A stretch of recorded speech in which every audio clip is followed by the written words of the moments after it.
Hello everyone. Je vais commencer en français. Oh, j'ai l'impression que le micro est encore trop fort. Voilà.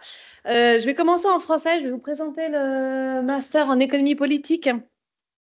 Ensuite, j'ai mon collègue Bernard Buchel qui va vous dire un mot en allemand sur ce même master. Il va switcher ensuite sur l'autre master qui est proposé, qui est celui des data analytics. Et puis ensuite, on aura une présentation sur l'informatique de gestion. OK. Je vais parler en français, les slides elles sont en anglais. N'hésitez pas ensuite à poser des questions dans la langue que vous souhaitez. Bien sûr, ça ne fonctionne pas comme je voudrais. Voilà. Oui, on est bon. OK. Rendu à ce stade, vous devriez avoir probablement une idée de ce qu'est l'économie. Je reconnais quelques visages connus, donc j'imagine que vous avez suivi des cours d'économie. Si je dois résumer ce qu'est l'économie, c'est à la fois un cadre théorique qui vous permet de penser les problèmes et des techniques statistiques qui vous permettent de confronter justement cette façon de penser à des données, c'est-à-dire sur la façon dont le monde fonctionne. Ces deux capacités-là, elles sont importantes. Et puis, ce qu'on fait en économie, c'est en fait utiliser ce cadre-là de compétences pour l'appliquer à des questions qui nous semblent être importantes pour la société. Et ce sont des questions qui sont extrêmement variées. Donc, je vais vous donner quelques exemples, même si je pense qu'à ce stade, vous avez déjà en tête un certain nombre de choses. Alors évidemment, la première application de l'économie, c'est pour réfléchir aux politiques publiques. Donc là, vous avez une photo du Conseil fédéral, enfin l'ancien Conseil fédéral. C'est une photo où ils étaient en train de faire semblant de travailler, donc je me suis dit que c'était plus approprié. Euh, et donc, évidemment, l'économie, c'est une partie importante pour réfléchir à ces politiques publiques. Et ça fait partie des questions qui sont abordées dans le master. Une autre façon de le dire, c'est aussi de vous dire, voilà, pendant le bachelor, les cours d'économie que vous avez eus, ça a permis de poser les bases. Puis c'est pas très sympa de vous le dire comme ça, mais c'est quand même au niveau master que les choses deviennent rigolotes. Donc c'est là où on va vraiment pouvoir rentrer beaucoup plus sur des applications et sur des problématiques qui sont un peu plus intéressantes que ce que vous avez vu dans les cours de base. Deuxième exemple, les choix. En économie, on est amené à modéliser et à essayer de comprendre les choix que font les individus. Ici, clairement, c'est un choix qui est entre une satisfaction présente et un bénéfice futur, donc notamment être en bonne santé. C'est quelque chose qui peut s'appliquer effectivement à l'alimentation de tous les jours, mais qui va aussi s'appliquer à des questions qui sont potentiellement plus importantes en termes de trajectoire de vie, notamment par exemple, est-ce que vous devez épargner pour un plan retraite? Et puis comment on fait pour encourager les gens à épargner pour justement vivre mieux ultérieurement? Une des questions qui ont été posées récemment en économie, et vous allez voir qu'on n'est pas au bout de nos peines, c'était est-ce qu'on devait appliquer des sanctions à la Russie? Bon, on n'a pas le contrefactuel sans les sanctions, on ne sait pas si ça aurait été pire, mais ça fait partie des questions que l'on peut traiter justement avec des outils économiques. Ici, je vous ai mis encore une image sur une enchère. En économie, on est aussi amené à penser comment on fait pour faire du design d'enchères. Alors, évidemment, sur les notions dans le marché de l'art, mais aussi pour des aspects qui sont extrêmement importants. Donc, par exemple, si vous avez une entreprise publique d'électricité, comment vous faites pour la mettre aux enchères et essayer d'en obtenir un prix maximum, tout en étant sûr que ça respecte ensuite le droit des consommateurs. Et puis, évidemment, on a des problématiques qui ont trait à la soutenabilité en lien avec les notions d'environnement, en lien avec les notions d'urbanisation, etc., etc. Alors, il y a énormément de métiers auxquels vous pouvez prétendre en sortant d'un master d'économie. Je vous ai mis quelques exemples ici. C'est pas du tout exhaustif. Il y a évidemment différents secteurs qui sont très preneurs d'économistes. Donc, par exemple, dans les politiques de santé, dans les politiques énergétiques, dans tout ce qui est analyse de données, etc., etc., dans les banques. Bon, voilà. Je vous ai aussi fait un petit word cloud. euh, avec des mots-clés justement sur les métiers auxquels le master en économie peut conduire. Et puis, j'ai choisi le cavalier comme petite représentation de workload. Mais il y a une raison à ça. Je ne sais pas si vous faites des échecs, mais dans les échecs, la cavalier est une pièce qui est extrêmement puissante. C'est une pièce qui est extrêmement puissante, mais c'est aussi une pièce qui ne va pas en ligne droite. Et ce qui est beau dans le métier d'économiste ou dans la formation d'économiste, c'est que ça vous apprend à penser. Okay. Et donc derrière, il va falloir aussi décider de comment vous allez vouloir appliquer ces nouvelles façons de penser, ces nouveaux raisonnements et ces nouvelles compétences. Et donc, ce sera réellement à vous de décider quelle voie vous voulez suivre. Alors, c'est peut-être pas le choix qui est le plus facile, mais je vous garantis que derrière, il y a plein de possibilités qui sont offertes à vous parce que voilà, quand vous avez une bonne capacité à raisonner, eh bien, potentiellement, vous pouvez vous faire embaucher dans plein de secteurs différents. OK. Je voulais quand même encore vous donner des informations plus précises sur la façon dont le master est organisé. Donc, dans le master en économie, vous allez essentiellement avoir deux choix à faire. Un choix qui est, est-ce que vous voulez avoir une option ou est-ce que vous voulez ne pas avoir d'option particulière? Dans ce master en économie, vous allez avoir 12 crédits, 12 ECTS qui sont obligatoires, qui sont des cours de microéconomie et d'économétrie. On considère que c'est la base pour que l'ensemble des étudiants soient au même niveau ensuite quand ils prennent les cours. Mais si vous ne prenez pas d'option, alors vous allez pouvoir librement choisir 58 crédits dans des cours qui sont fournis par le département en économie politique, mais aussi des cours dans la faculté. Et là, vous avez vraiment une liberté vraiment importante pour décider de ce que vous voulez suivre comme cours. Si vous décidez de prendre une option, vous voyez, il y en a 4 en bas là, qui sont indiquées. Donc, ça correspond à quoi? Il y a une option qui s'intitule politique publique, une option qui s'intitule développement durable et responsabilité sociale, une option qui s'intitule business economics et une option qui s'intitule économie quantitative. Si vous prenez une de ces 4 options, vous allez devoir suivre 27 crédits dans des cours qui sont définis comme étant dans l'option. Et ensuite, les 31 qui restent seront librement choisis. Puis après, bien sûr, comme dans les autres masters, il y a un travail de master à fournir qui compte pour 20 crédits. Il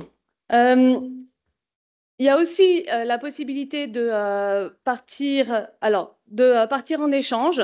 Il y a un très grand nombre d'universités partenaires à l'université de Fribourg.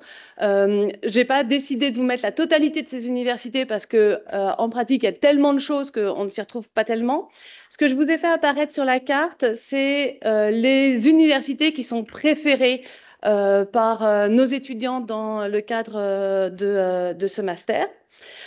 Par ailleurs, il y a aussi la possibilité de prendre des cours à Berne ou à Neuchâtel dans le cadre de Bénéfri. Et enfin, il y a aussi une possibilité de suivre un double diplôme. Donc, je ne vous donne pas les détails, mais tout est indiqué sur les maquettes, avec une des 3 universités que sont Rennes, Tampere et l'université du Piémont oriental. Je vous donne encore quelques exemples de cours qui sont disponibles dans le cadre du master. Ici, je vous ai donné les cours qui sont fournis par le département d'économie politique. Alors, c'est probablement un peu petit, mais le message général, c'est qu'il y a quand même un grand choix.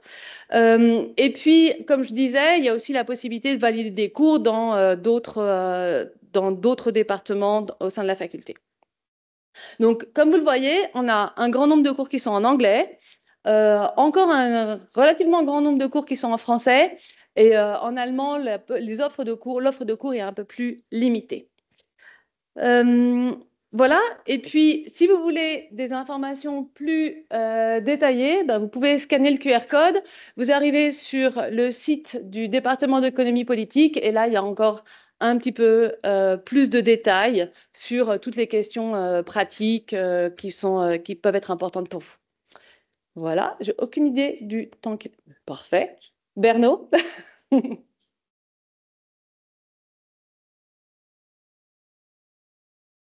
Merci bien, Christelle Dumas.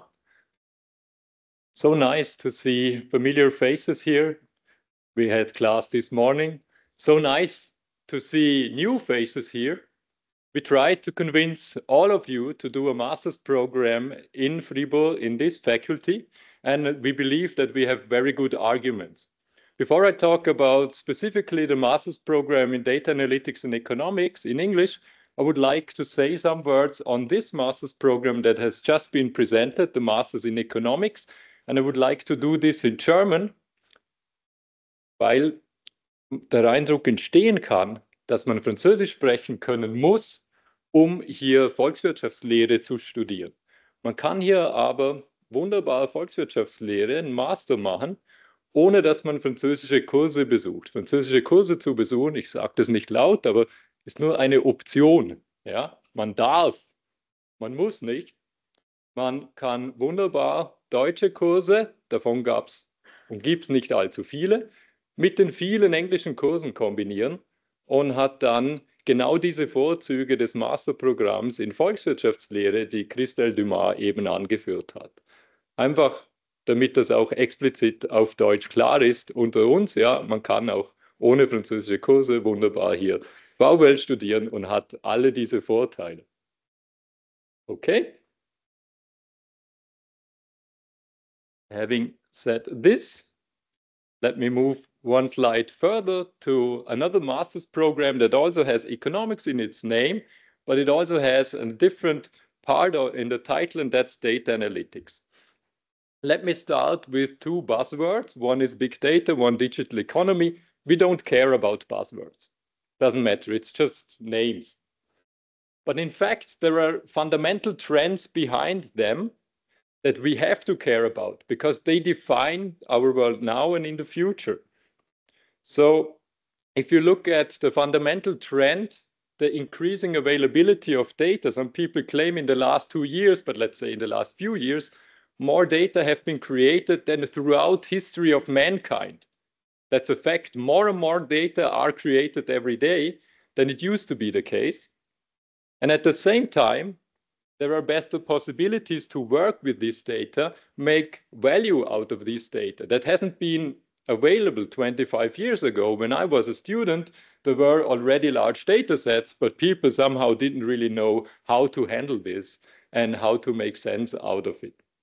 If you think about artificial intelligence, you have very prominent and familiar examples where you can see the effects of our nowadays present capability of making use of large data set, having some algorithms that read Wikipedia and then spit out the answer to your question. So that's one tremendously important development. On the other hand, the markets outside and the world outside changes also due to things like social media. You might be using Instagram, you might be using TikTok. There's other internet platforms also, Zalando, for instance, where you might buy your clothes or decide not to buy it there, but they are there and they have changed the way in which businesses are run and which we as consumers behave and in which environments firms find themselves. If you're a founder of a company, if you're an employee of a company, if you're a consumer, in one way and the other, you will be affected by these changes. So this master's program is about understanding and in the end, even shaping and regulating these kind of fundamental trends. How is this possible? Well, by a standard econ training. As economists, we are traditionally very good at analyzing data. That was always one of the core parts of economics, and certainly it still is. But we are also very good at understanding incentives. So understanding when we change the incentives for certain subgroups, see how they change their behavior. That's one of the strengths of economists, and also to understand industry structure, how different types of markets, when, for instance, the owners of Instagram don't have many competitors, or when Google doesn't have many competitors in the advertising market, what this means for all the customers who want to place ads there. So that was traditionally a strong point of economics. Less prominent in economics and more prominent in computer science were the abilities to work with really great and really big data sets. So techniques of machine learning are the newly developed techniques which make it feasible to handle huge data sets. But for that, you also have to know something about databases. And for that, you also have to know something about coding, how algorithms work, how you write your own code, or at least if someone else or even an artificial intelligence spits out the code, how to interpret what is going on. And bringing these two things together, that's the core idea of this relatively new master's program. And of course, we are not the only ones who came up with this idea. And this combination is very powerful, as you can see from some examples here in the tech community. If you look at the structure of this master's program, you can see the two pillars reflecting the two domains that I have outlined to you now. On the one hand, there's the first pillar that also coincides with module 1, that's called data analytics. This is where you learn the statistical tools. This is where you learn handling data sets. This is where you learn coding. This is where you learn also handling databases. On the other hand, there's economics of markets and organization.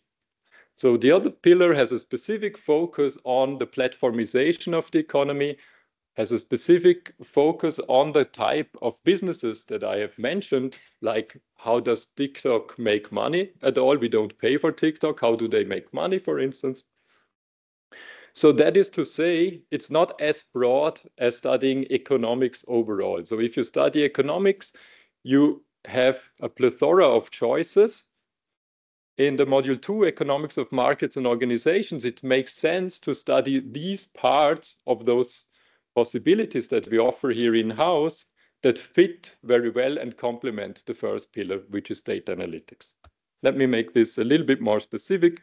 You can have a look at examples like programming with Python in the first pillar, or courses by Martin Huber, who is responsible for the module itself. And in the second pillar, it could be about market power, that, for instance, Google is a very powerful player, and that has consequences. Maybe there needs to be regulation. At the European level, there is an attempt to regulate the big platforms. And of course, they need expertise.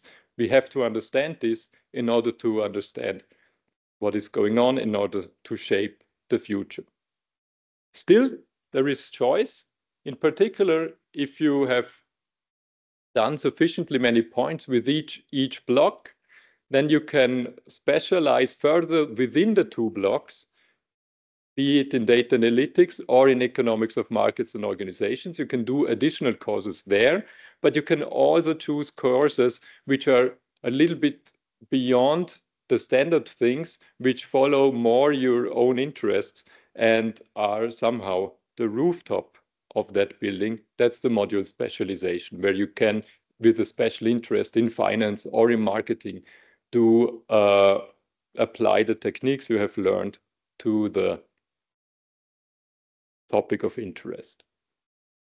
Now, there's a very nice and dynamic video of this program. You can watch it on YouTube, and you see with music and everything how we bring the things together. But what I would recommend to do as well, why not coming to a lecture? I mean, already this week, already tomorrow, there's a course in the module Data Analytics. It's called Big Data Methods. Have a look and you get a good impression on how it is to study here. Or on Thursday, I give a lecture on digital economy. If you're brave enough to stand up at 8:15, we will see each other here in this building, and you get an impression of how we analyzed last week. We talked about the case of Nintendo, for instance, and how this generalizes to other businesses.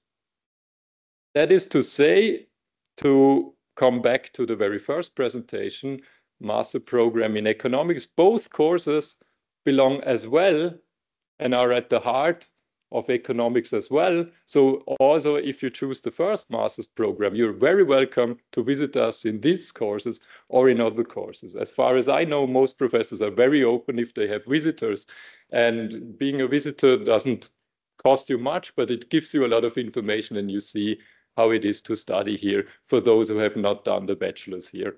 And they also see what it means to study this kind of topic. Okay, I'm close to the end. I just want to give you one more fact about all master study programs here at the university. The job prospects look really nice, and we don't have to hide behind other universities. If we look at certain statistics, such as here, what's the share of people who get a top job afterwards, such as becoming a CEO and so on. So we don't have to hide. If you choose, and economics is about making decisions, if you choose to do a master's program here in Fribourg, you made a very good choice.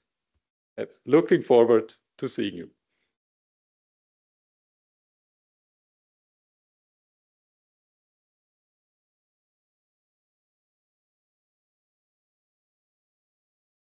Thank you. Just a question, is that about the entire university or just the economics part? That is about the entire university. And universities who only offer programs in economics and management are at an advantage, because generally these faculties have better job prospects afterwards. So the University of St. Gallen has an advantage because it's about the whole university. Right. Thanks. So, hello everyone, my name is Fabian Muff. I'm replacing today Professor Hans-Georg Phil, who is responsible for the Master in Business Informatics. So I'm not a professor, just a doctor. I'm going to tell you something about business informatics, and some of you who are not in the field yet may ask yourself, well, what's actually business informatics? And we always try to explain that to new students, people who do not know what that is exactly, with a bridge. So on the one hand side, we have enterprises, and they all have their goals. So it's like about profit, sustainability, they want to increase their market share. So they all have their particular goals in daily business. And on the other side, we have informatics. We have a lot of technical solutions, like for example, we have automation, data processing, recently more and more artificial intelligence.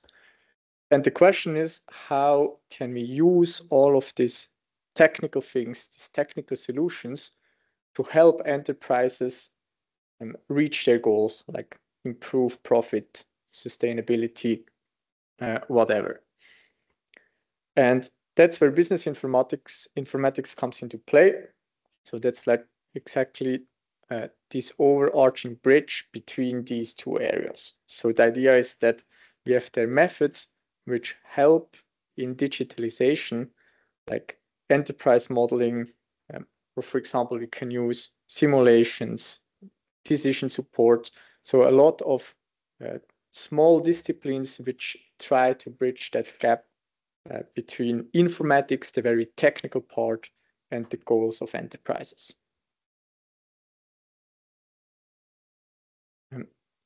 We also asked ChatGPT to tell us something about business informatics. So you cannot go through all of these parts, but here again, it's like, for example, about improving business processes in enterprises. So first you have to know what are your goals, and then you can try to improve.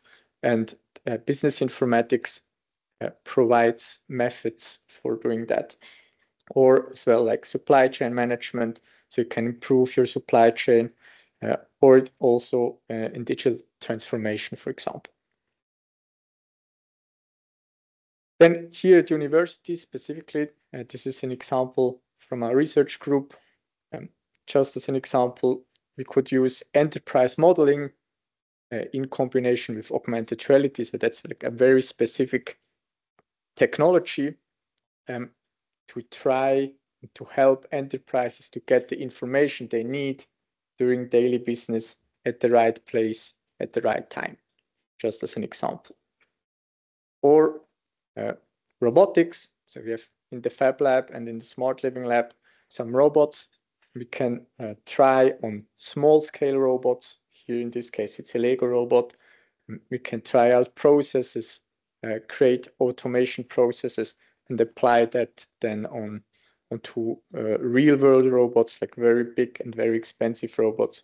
Can also try to do simulations before we do that on real hardware and really expensive robots.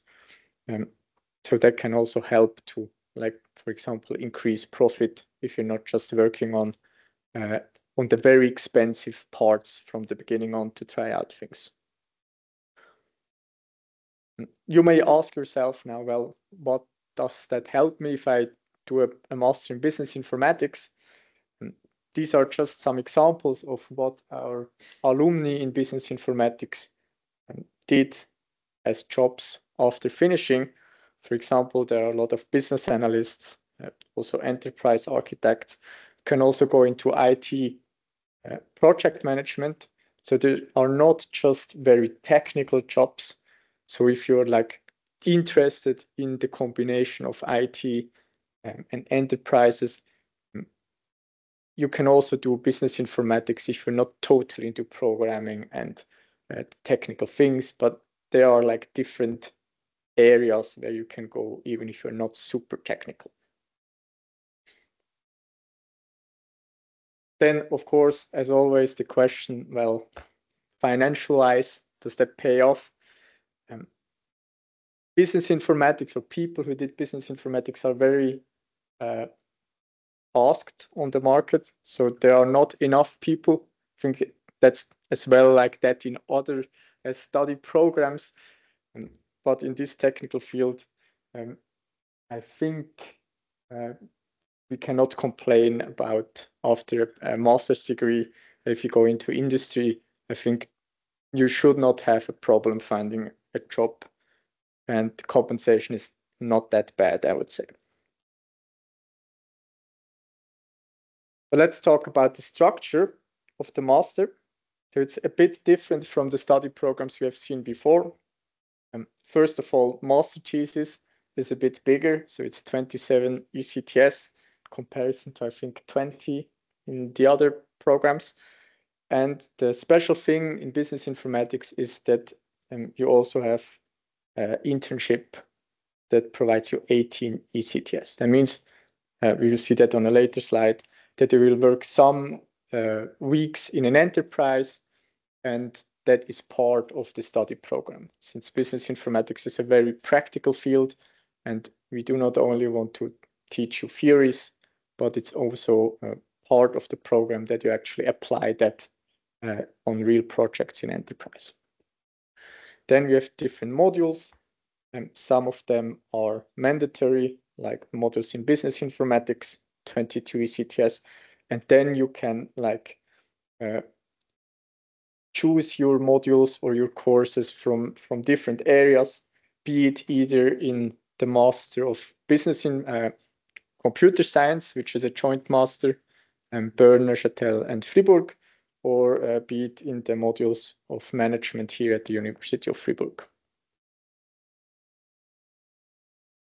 So these are the different modules. I think we don't have time to go through all of these different modules. These are the models of the Joint Master in Computer Science. So if you're interested in that, just have a look at the website. So you have a description of what you can choose in these different courses. And this is just about the internship, what I just told you. So it's like 12 weeks equivalent full-time internship, which also includes a final report at the end. So you choose your professor and you discuss with him what the goals of the internship should be. And then after these 12 weeks, you write like a final report to show what you actually learned and what you did. Just very briefly, why should you do that here in Fribourg? We already saw a slide before. So you get top jobs amongst the 3 best university, I think, when I remember right. And then on the other hand, of course, It's a very small university, so you get like direct contact with professors. These are top professors, so these are very top qualified teachers with international experience. You get practical knowledge, not just like abstract thinking or theories. So you get also into practice. And we have a very modern infrastructure in comparison to other universities, I would say, with different labs. You can try out robots and technical things. Yes, I think that was it from my side. If you have any questions, feel free to reach out to Professor Hans-Georg Phil. You just have here the address, and you also find that on the internet if you search for business informatics in Fribourg. Thank you.